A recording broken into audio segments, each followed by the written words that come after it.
dapat dilihat kembali nanti di YouTube. Sudah saya upload.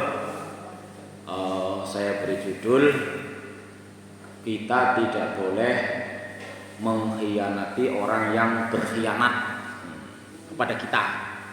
Kemarin ada pesan Rasulullah, Addil amanata ila ahliha wala takhun man khonaka. Kita wajib menyampaikan amanah kepada pemiliknya, tapi tidak boleh berkhianat kepada orang yang mengkhianati kita. Karena kalau kita mengkhianati orang yang mengkhianati kita, ya sama saja hukumnya, hanya bedanya keduluan sama belakangan. Ya, khususnya kajian kita sudah sampai di surat An-Nisa ayat 59. Ayat 59 kemarin memerintahkan kita untuk taat kepada Allah dan Rasulnya serta kepada ulil amri yang ngurusi perkara kita. Maka kalau kita mempelajari berbagai penjelasan para ulama tentang pengertian ini, kesimpulannya diantaranya, kalau itu perintah Allah dan Rasulnya atau larangan dan Rasulnya, maka taatnya gak usah kakean mikir, pokoknya ditaati saja. Karena sadaqallah wa rasuluhu, Allah dan Rasulnya itu mutlak benarnya. Tetapi kalau kepada ulil amri itu ada syaratnya minkum, maka ada ulama yang berpendapat bahwa yang sebenarnya ulil amri ya kalau dalam urusan pemahaman keislaman ya kepada para ulama itu ulil amri. Kalau kaitannya dengan pasukan perang ya berarti kepada komandannya gitu. Kalau kepada urusan dunia barangkali ya yang ngurusi masalah dunia mungkin hakim-hakim di dunia. Tapi kemudian juga ada pemahaman bahwa syarat ulil amri bisa ditaati, syaratnya itu ya pokoknya dasar hukumnya harus dari Allah dan Rasulnya. Maka ada penjelasan suatu contoh untuk menguji pemahaman sahabat tentang pemahaman ati Allah wa ati Rasul wa ulil amri minkum. Itu pernah suatu kali Rasulullah mengirim sariyah.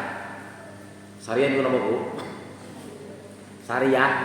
Sanes Bu Sari. Ayo yang pernah sekolah di sanawiyah khususnya di pondok pernah belajar tarikh. Itu ada istilah ghazwah, ada istilah sariyah. Kemudian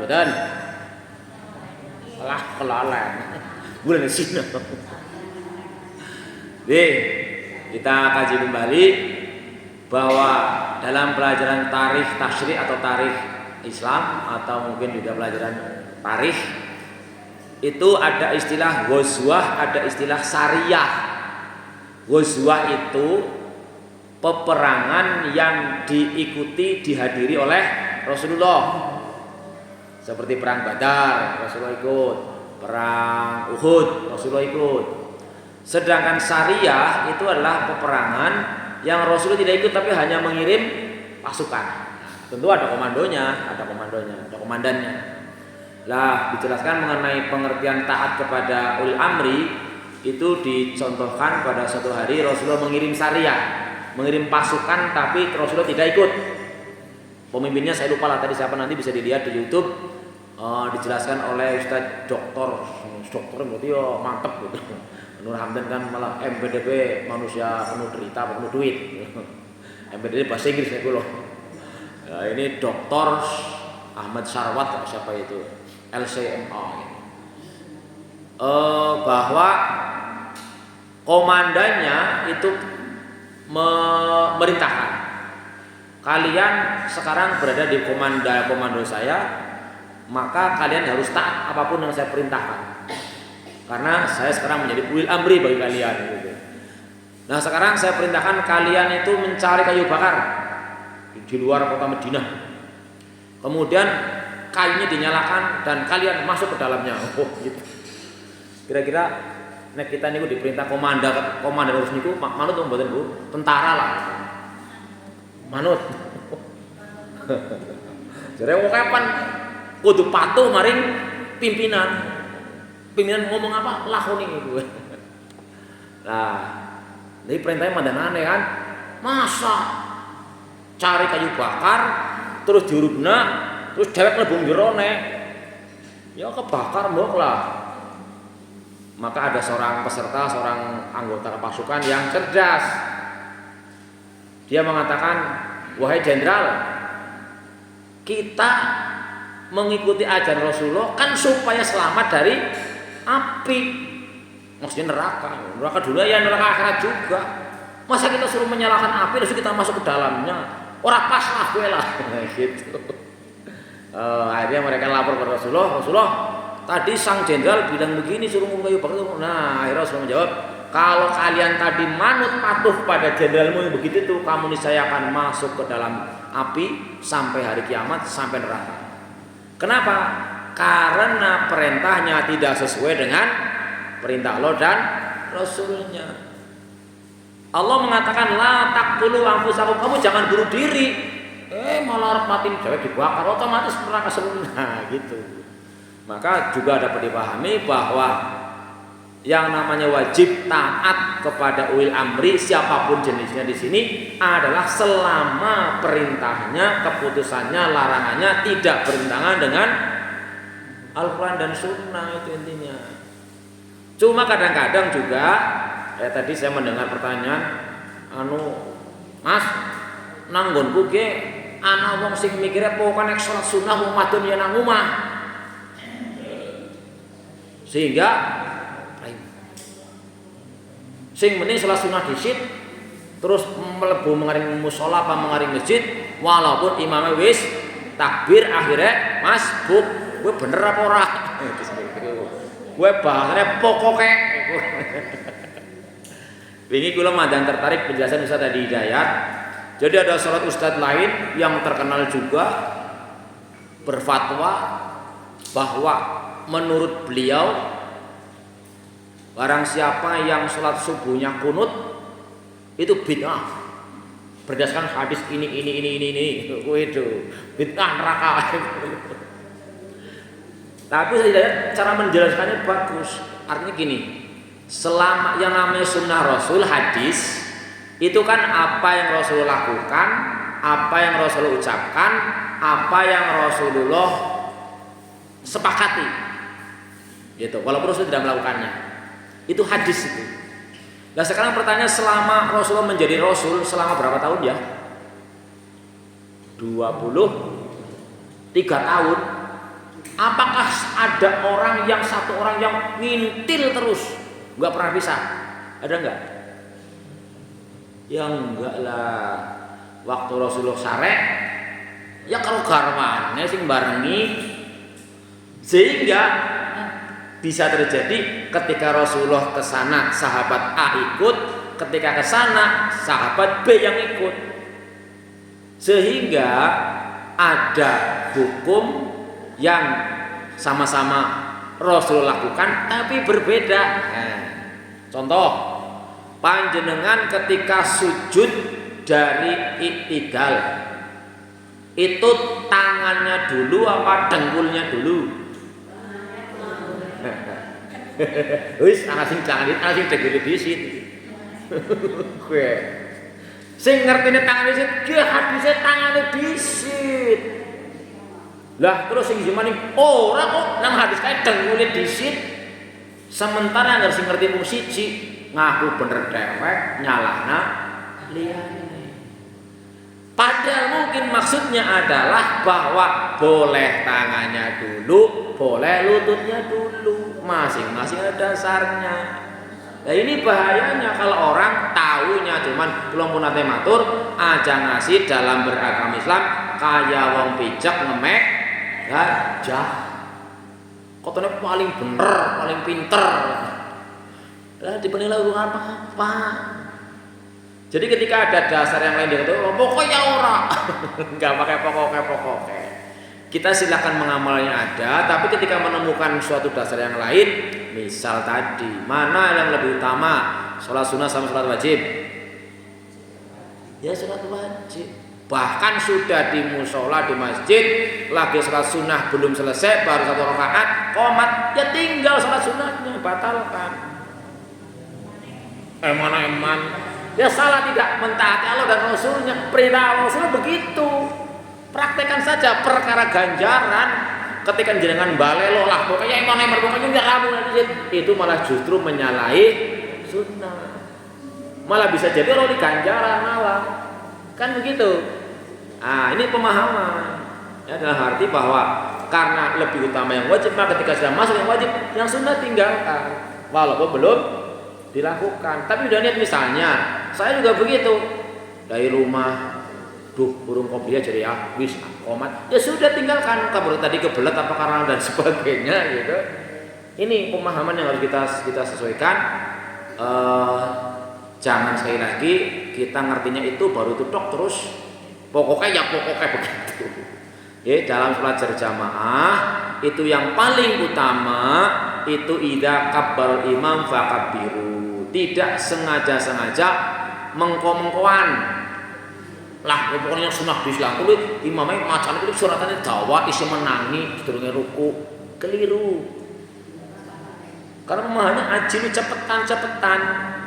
Begitu khayyaras, begitu qad qamati sholat, ya segera, jangan nanti, segera menyusul. Kadang kalau terpaksa karena memang terpaksa terlambat, lain bukan sengaja memperlambat diri.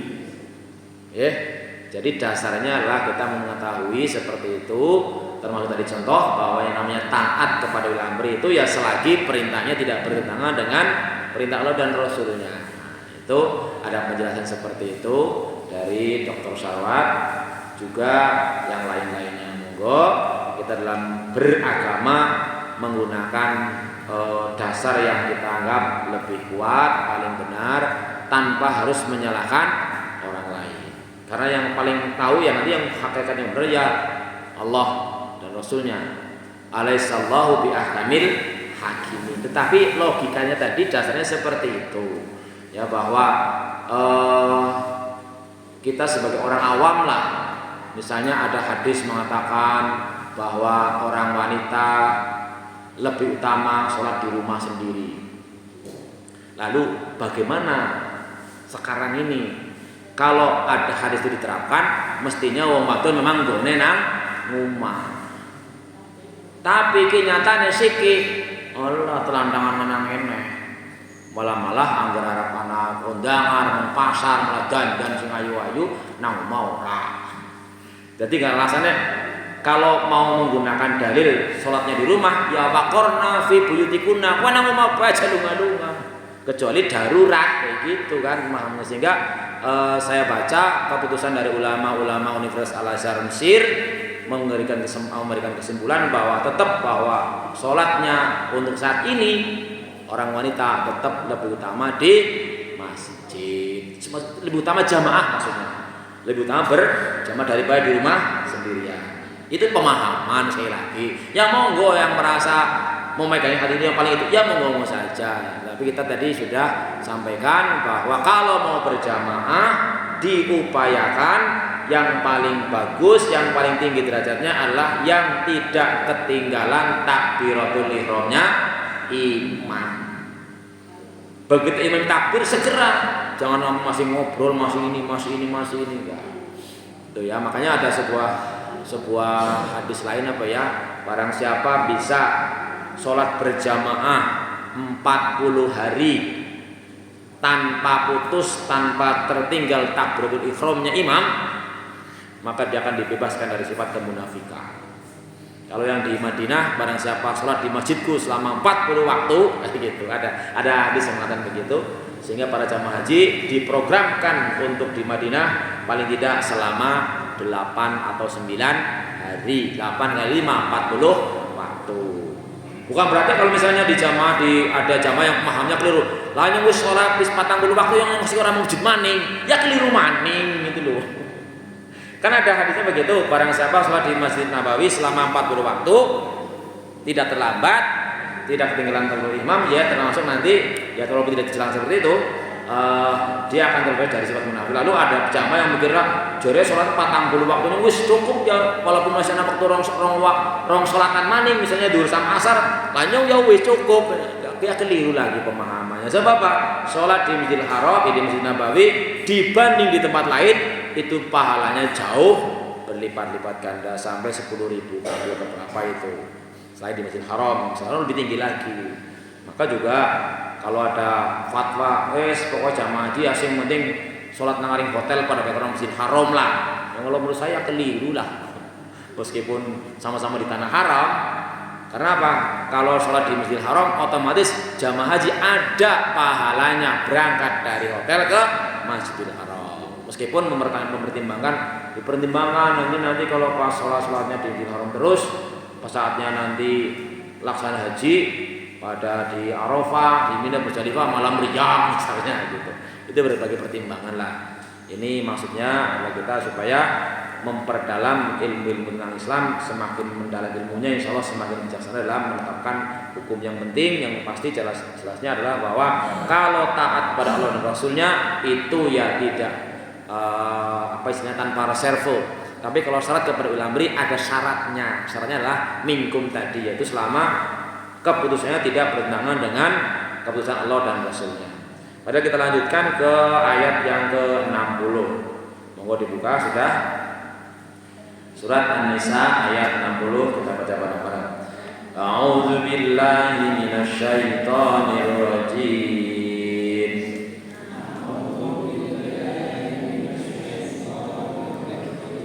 Bismillahirrahmanirrahim.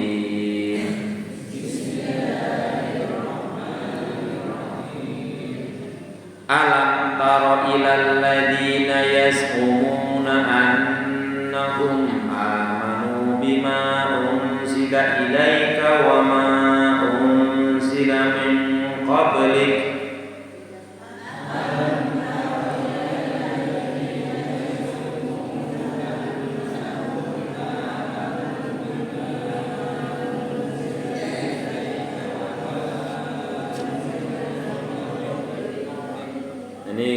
wakofnya dorot tapi kopi.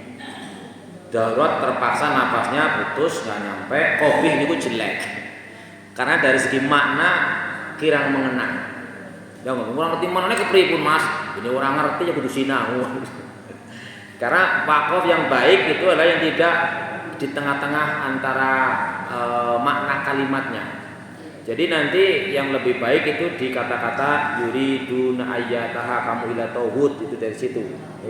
Kita coba nafasnya kita sedot dulu, ditahan, kita wakufkan pada kata-kata ila tauhid. Ayo nafas dulu.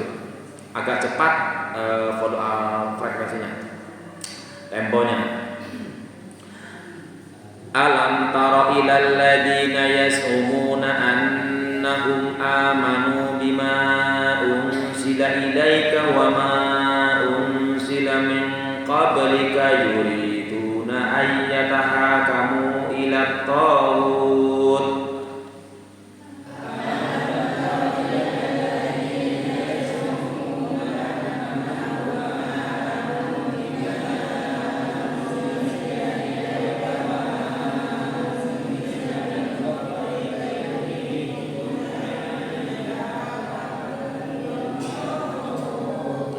Ya, nanti persiapan nampaknya yang baik itu membaca Quran sebelum wakaf, baik wakaf darurat maupun wakaf karena ada wakaf itu tidak mengambil nafas. Ya lagi. Alam tara ilal ladzina yaz'umuna annahum amanu bima unzila ilaika wa ma unzila min qablika yuriduna ayyatahakamu ila at-taghut.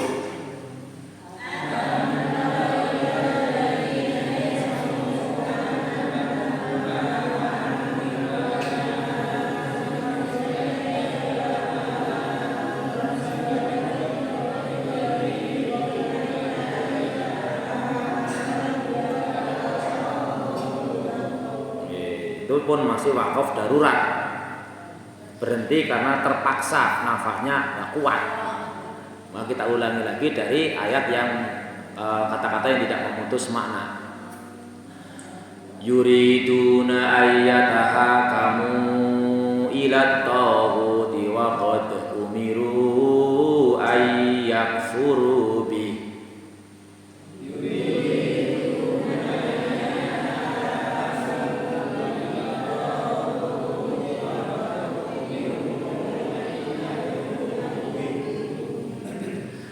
Yuriduna ayyatahakamu ilat taghuti wa qad umiru ayyakfuru bih.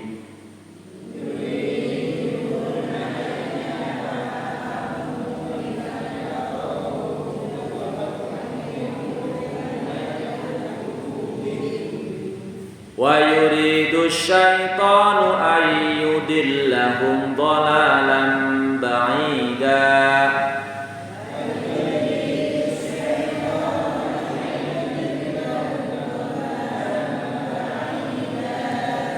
Wa yuridu syaitanu ayyudillahum dhalalan ba'ida.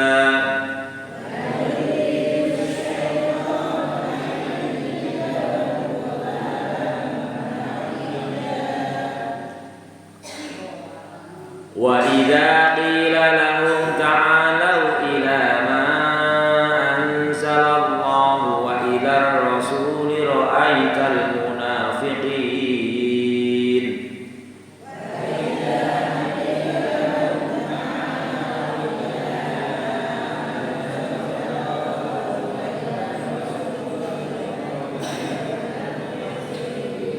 Kita coba sampai akhir ayat.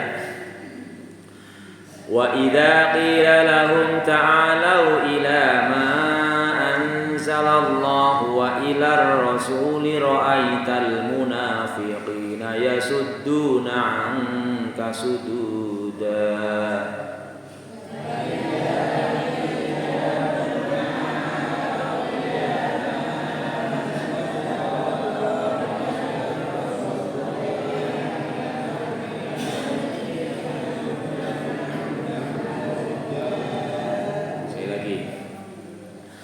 Wa idza qila lahum ta'alau ila ma anzalallahu wa ila ar-rasuli ra'aital munafiqina yasudduna 'anka sududa.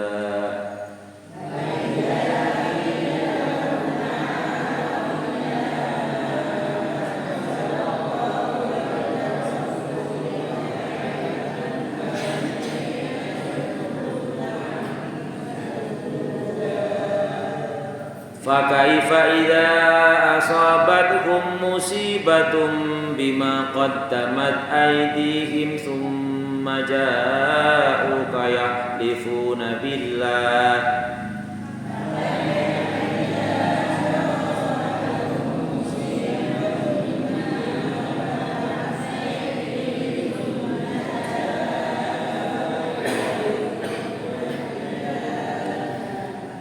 Fakaifa idza asabathum musibatun bima qaddamat aydihim thumma ja'uka yahlifuna billah.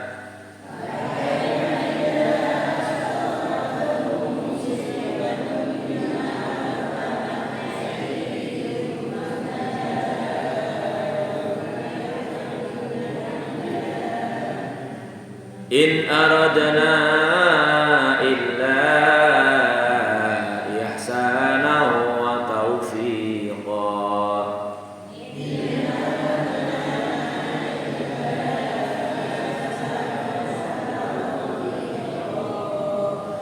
In aradna illa ihsana wa taufiqa.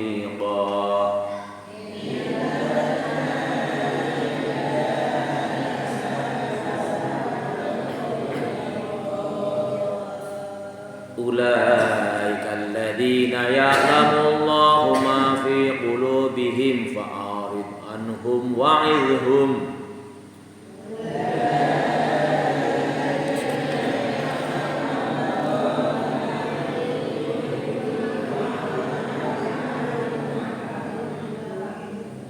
Ulaika alladziina ya'lamullahu ma fi qulubihim fa'rid anhum wa'idhhum.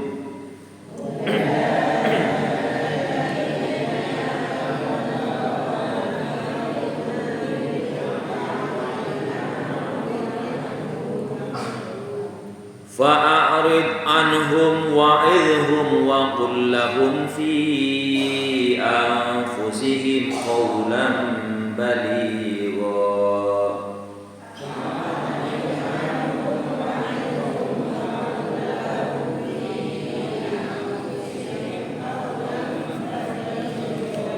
Shadaqallahul azim. Kita kaji mananya mungkin 2 ayat saja. Alam taro, apakah kamu tidak melihat? Apa kamu tidak tahu? Apakah kamu tidak memperhatikan? Kata ro ayah ro itu mengandung mana bisa melihat dengan mata, bisa juga dengan pikiran. Tidakkah? Apakah kamu tidak? Sama saja. Alam taro, tidakkah? Apakah kamu tidak? Tidakkah kamu melihat? Tidakkah kamu tahu? Tidakkah kamu memikirkan? Tidakkah kamu perhatikan? Ilal ladzina maring wong-wong yas'umuna kang podo nyongko, menyangka, mengira annahum amanu bima unzila ilaika. Mereka mengira bahwa mereka telah beriman kepada Al-Quran yang diturunkan kepadamu, wa ma unzila min qablika, dan apa yang diturunkan sebelummu. Ini yang menerjemahkannya ada yang dimaknai bahwa ayat ini menjelaskan dua pihak. Pihak pertama, coba kamu perhatikan orang-orang yang mengira dirinya beriman kepada apa yang Allah turunkan kepada Muhammad, yaitu Al-Quran. Berarti orang Islam gitu gampangnya ya. Gampangannya adalah orang Islam. Coba perhatikan orang-orang Islam, orang yang mengira dirinya beriman. Dulu pernah disinggung bahwa orang yang mau beriman ada 3 kemungkinan. Jadi kita ditanya, jenengan beriman apa? Wis aku beriman ya. Kemungkinannya 3. 1, dianggap pembohong alias munafik. Orang munafik itu mulutnya ngucapin, "Oh, saya beriman." Tetapi atine menolak. Orang munafik hanya mengikuti ajaran Islam kalau yang menguntungkan secara duniawi. Karena pembagian sembako, anggaran pembagian BLT, anggaran pembagian daging kurban, rajin masjid. Tapi ngerorak lah, bobok misalnya. Jadi sih menguntungkan dunia dok, digambarkan sama ayat Al-Baqarah. Gambar orang munafik itu seperti orang yang menyalakan api, nek pas murup terang, wah melaku. Begitu mandek, kan ini peteng mandek. Alias dalam beragama golek sing enak-enak roh. Itu untuk keuntungan duniawi ya. Jadi di sini ada sindiran. Coba perhatikan, apa kamu tidak memperhatikan orang-orang yang mengira dirinya beriman kepada Al-Quran dalam hal ini, dan orang-orang yang menganggap dirinya beriman kepada kitab sebelum Al-Quran. Berarti di sini ya orang Yahudi, orang Nasrani. Dalam hal ini khususnya ayat ini berbicara tentang warga Madinah.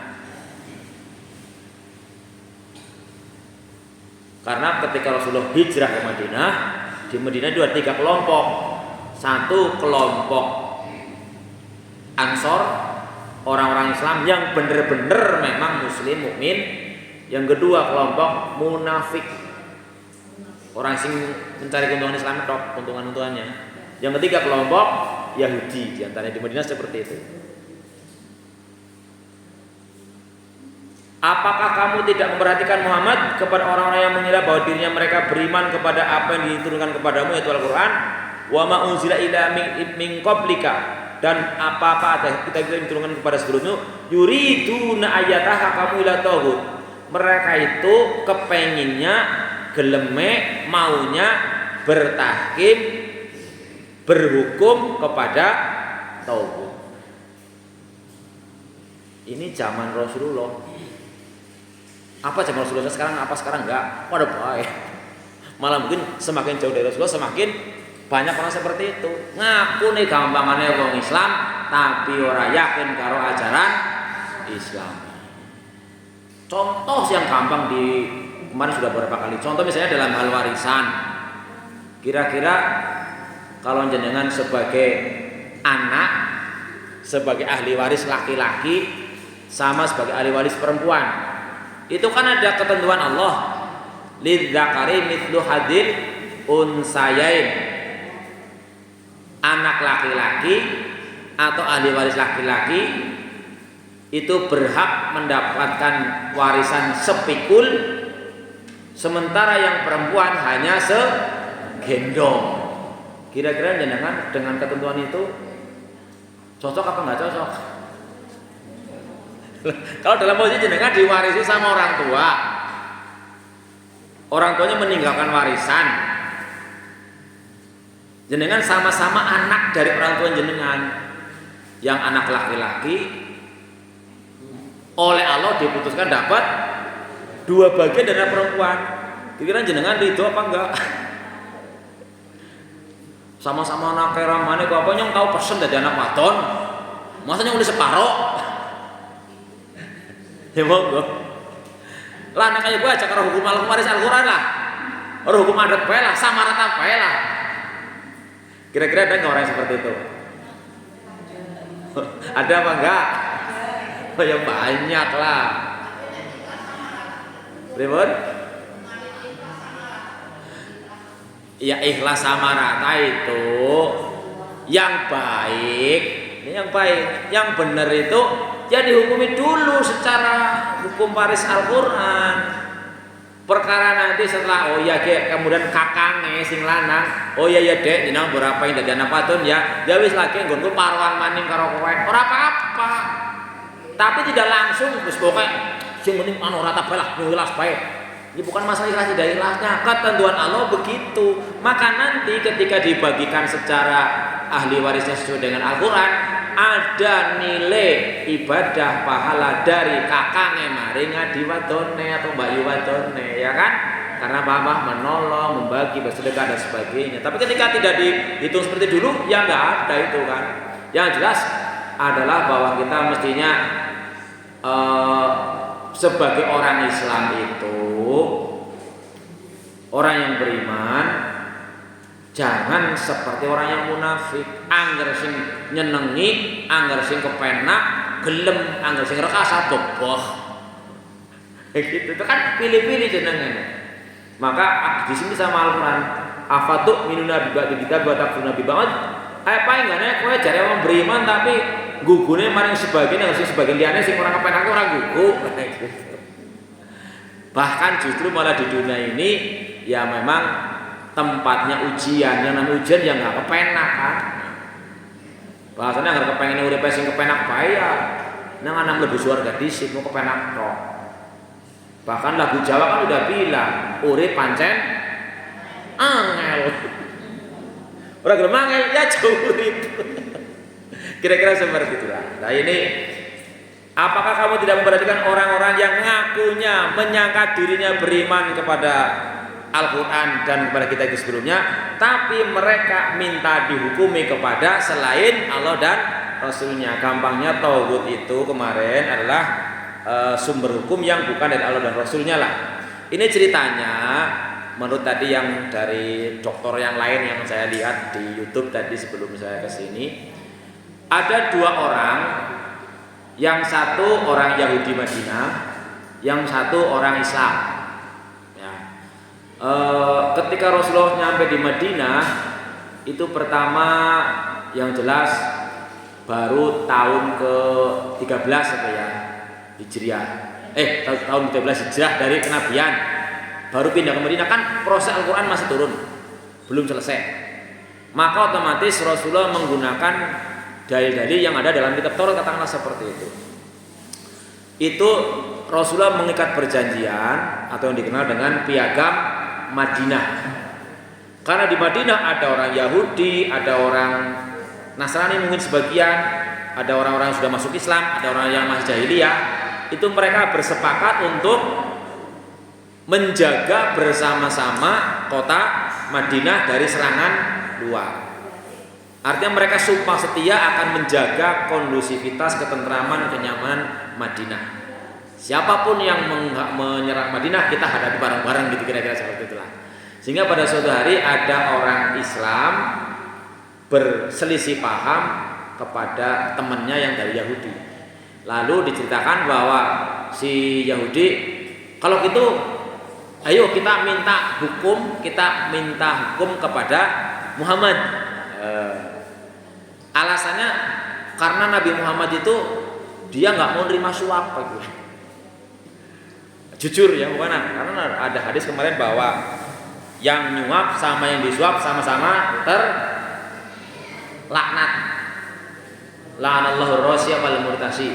Allah melaknat, mengutuk orang yang menyuap maupun yang disuap. Alasan Yahudi, kalau begitu ayo kita minta hukum. Jadi Rasulullah memang ditetapkan sebagai hakim di Madinah.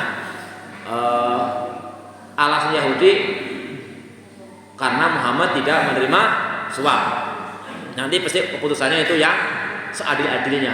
Tapi yang orang Islam, dalam hal ini orang Islam munafik sih ya, lah ajarin Muhammad ya, mungkin karena merasa dianya bakal kalah kalau Nabi Muhammad. Maring kepain, aring tokoh Yahudi, jane Ka'ab bin Ashraf siapa? Soalnya kan mereka bisa terima suap. Lah nanti kan yang namanya orang berselisih kan semuanya dua-duanya kepengen menang biasanya. Bukan pengen mana yang bener. Kira-kira kalau ada orang bertengkar penjenengan, rebutan galon, rebutan apa, mungkin sinetron. Lah siapa? Iki galonku junan kene iki, nang kene iki, nang kene iki. Mbok kabeh-kabeh kepengin dimenangna, ngene apa nggih? Ya jelas ini rebutan bener lah. Orang apa rebutan salah dan berantem. Sing jenenge wong padu, wong berantem, bertengkar yang mesti anu rebutan bener.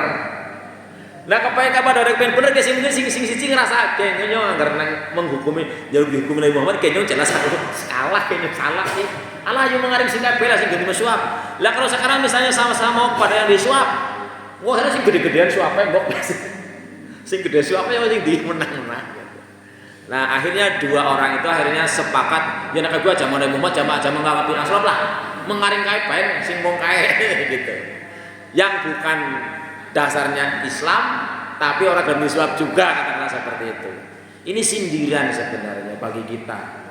Apa yang gane kita ngaku beriman tapi ngerkon bani menghukum Al-Qur'an hadis ora gelem. Kemarin kan di ayat sebelumnya sudah diterangkan, fa idza intanazatum fi syai'in farudduhu ilallahi war rasul. Ayat berapa kemarin? Ayat berapa?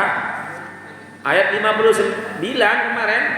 Fa in tanazatum fi syai'in farudduhu ilallahi war rasuli in kuntum tu'minuna billahi wal yaumil akhir. Nek jenengan ge berselisih paham, nggih tentang apa saja. Sebab agama ini bukannya mengurus masalah akhirat tok. Yang masalah duniawi. Masalah bojo, masalah harta, masalah apa saja kan memang diatur oleh Islam. Kalau jangan berselisih paham, ya dicarilah dalilnya kepada orang-orang yang secara hakimnya mengetahui dasarnya dari Al-Quran dan As-Sunnah. Gitu. Nah ini ada orang-orang malah mereka bertahkim minta hukum kepada Tauhid. Apa itu Tauhid kemarin? At-Tauhid yaitu di sini ada yang, kalau penjelasan Ibnu Abbas dalam tafsir ini, siapa sih tauhidnya? Ka'ab bin Al-Ashraf, tadi tokoh Yahudi yang terima suap katanya. Ahadu tughatul Yahudi, dia sebagai tauhidnya Yahudi, sumya bil ifratihi fituhyan wa adawati Rasul alaihi salam, karena dia sangat memusuhi Rasulullah, juga terlampau dalam memusuhinya gitu. Jadi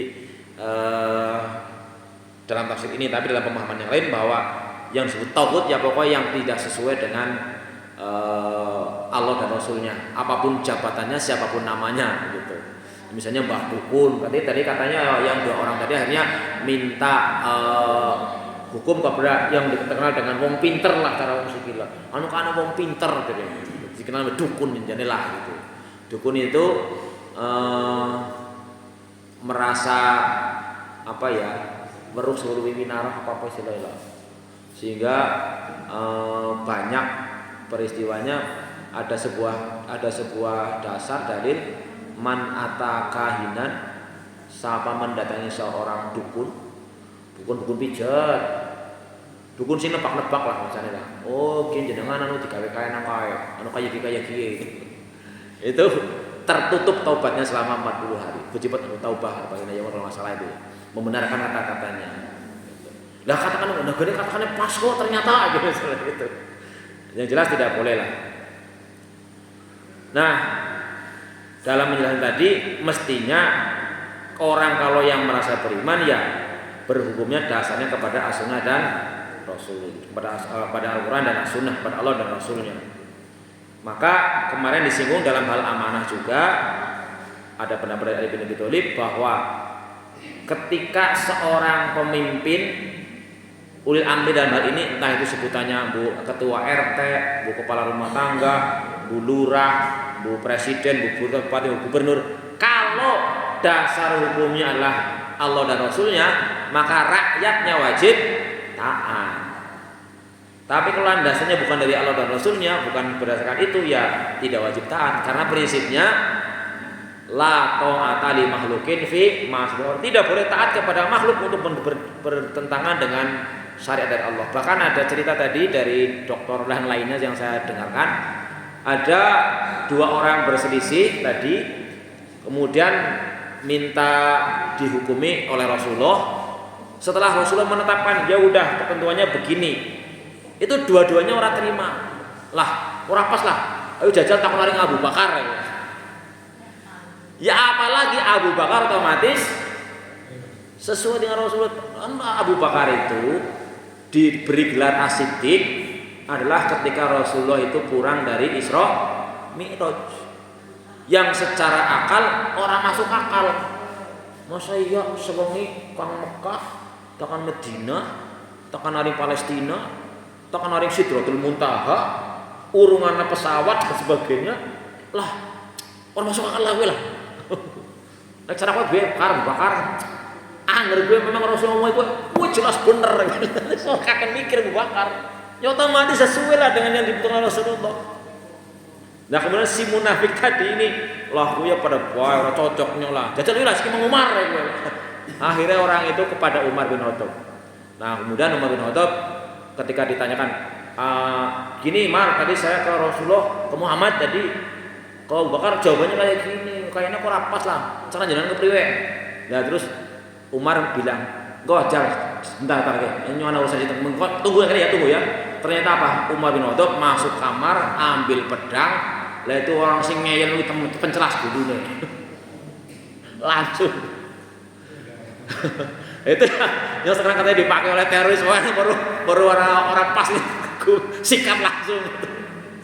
Lah jereng aku beriman diputuskan Rasulullah orang kuku.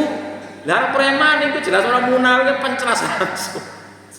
Itu ketika kemudian dilaporkan kepada Rasulullah tadi orang begini-gini sama Umar dibunuh tadi. Oh ya gue memang benar-benar Al-Faruq. Jadi maksudnya Al-Faruq itu orang yang mampu membedakan mana yang benar mana yang salah gitu. Jadi gelar Al-Faruq katanya lah ketika seperti itu. Itu penjelasan dari ustadz yang lain. Maka kalau panjenengan ingin memperkaya ilmunya bisa cari sekarang di YouTube. Ya lu paling butuh nih lah. Sing jenengan orang di HP atau HP ini bingung ya tuh jajal nyong ke goletna tafsir surat An-Nisa ayat 60 61. Pilih ada beberapa ustaz. Setel kabeh gantian. Sejam setengah ustaz ye. Lah kurang marem. Liyane maning ustaz maning. Liyane maning itu memperkaya ilmu pengetahuan.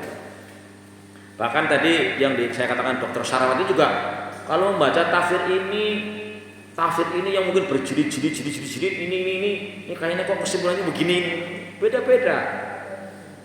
Karena di sini di ayat yang ke-60 tadi ada yang mau menafsirkan Apa kamu tidak memperhatikan orang-orang yang mempercayai kepada Al-Quran dan kitab sebelumnya? Ya kita kan juga disuruh seperti itu. Kitab Taurat, kitab Injil ya benar adanya, kitab Zabur benar adanya, dan memang diturunkan kepada Nabi sebelum Nabi Muhammad SAW. Kita meyakini bahwa ada kitab seperti itu, ada kitab itu.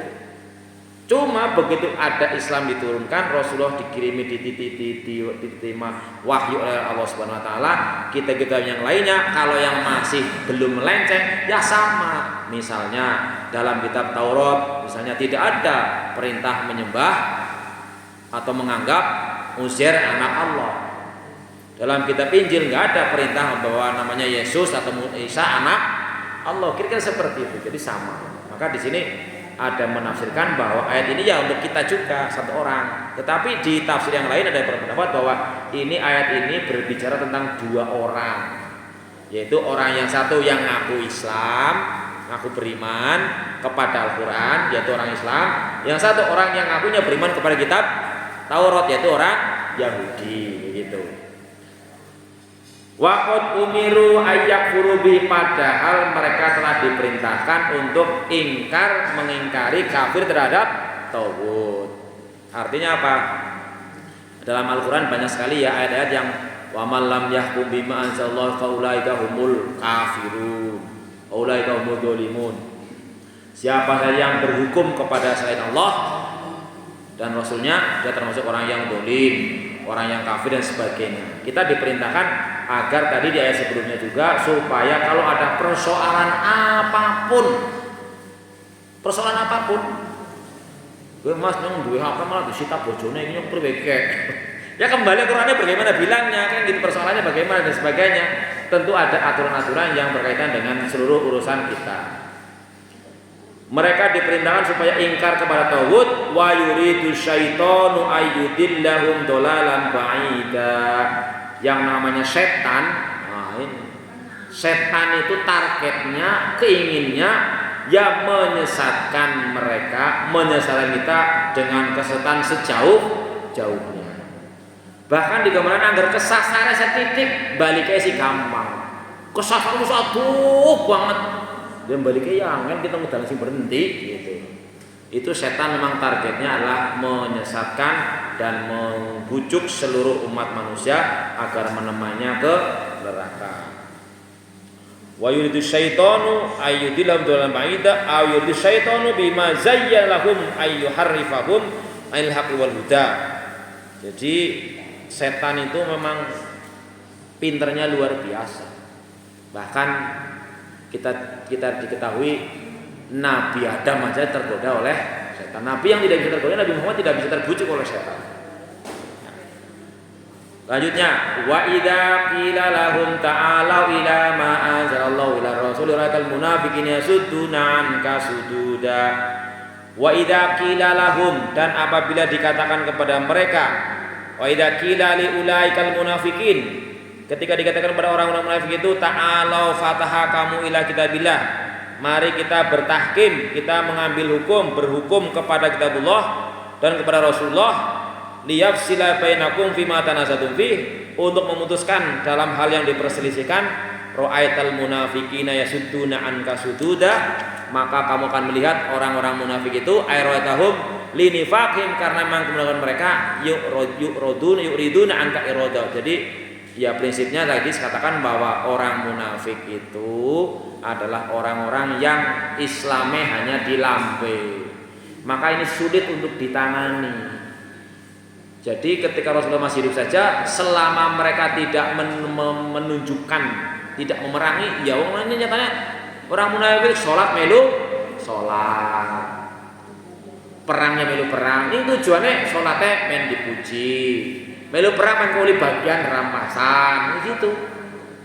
Jadi kalau yang kon urunan ya boboh kayak kemarin seperti itulah.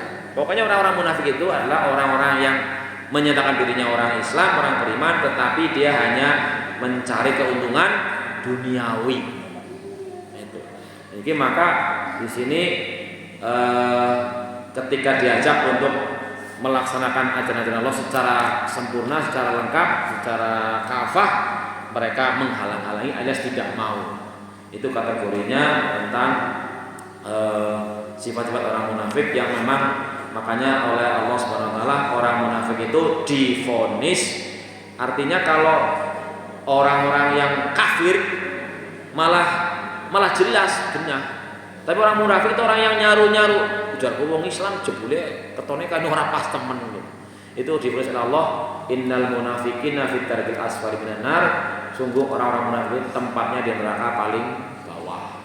Ini karena memang sifatnya seperti itu. Jadi mereka hanya mencari keuntungan duniawi. Alat-alat Quran yang kira-kira dia yang cocok ya diikuti, yang tidak cocok tidak diikuti. Kalau kita itu yang namanya taat kepada Rasulnya, ya tauan au karhan, baik tidak suka maupun suka, ya tetap kita laksanakan karena itu kita yakini ajaran yang paling benar. Mudah-mudahan sepintas dua ayat ini bisa menjadikan kita menjadi orang pertama yang waspada, yang kedua juga bisa berusaha untuk menjalankan syariat Islam secara kafah, meyakini bahwa al-Islamu ya'lu wa la yu'la alaih.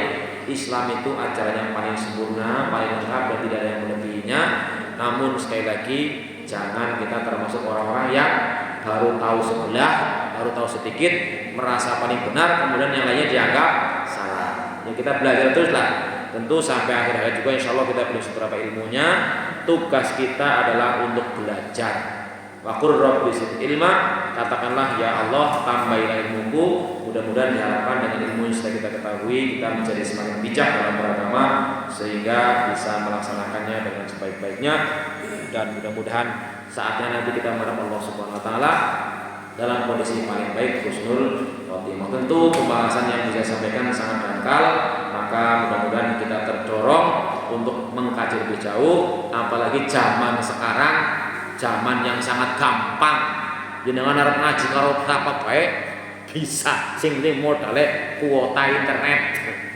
Ya tentu akan lebih utama kita menghadiri seperti ini karena ada berbagai macam sarana pahala yang Allah jadikan, pahala keluar rumah, pahala belajar, pahala mengaji, pahala membaca dan sebagainya, yang semuanya pahala itu tidak terlihat. Karena kemarin kalau pahala berupa duit ya nanti mau malah pada boboh kerja, ngapain wisuli duit, pahalanya kan seperti itu.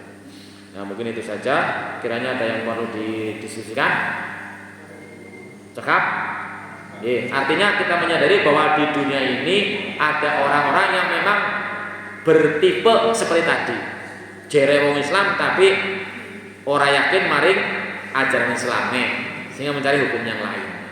Itu tentu bukan ayat sekedar yang zaman Rasulullah saja, karena ayat ini akan selalu cocok dengan sepanjang zaman sampai akhir zaman. Mudah-mudahan Allah memberikan bimbingan kepada kita sehingga kita bisa menjadi seorang muslim yang kafah, yang bisa melaksanakan dan meyakini serta menghayati serta berusaha mengamalkan ajaran Islam dengan sebaik-baiknya.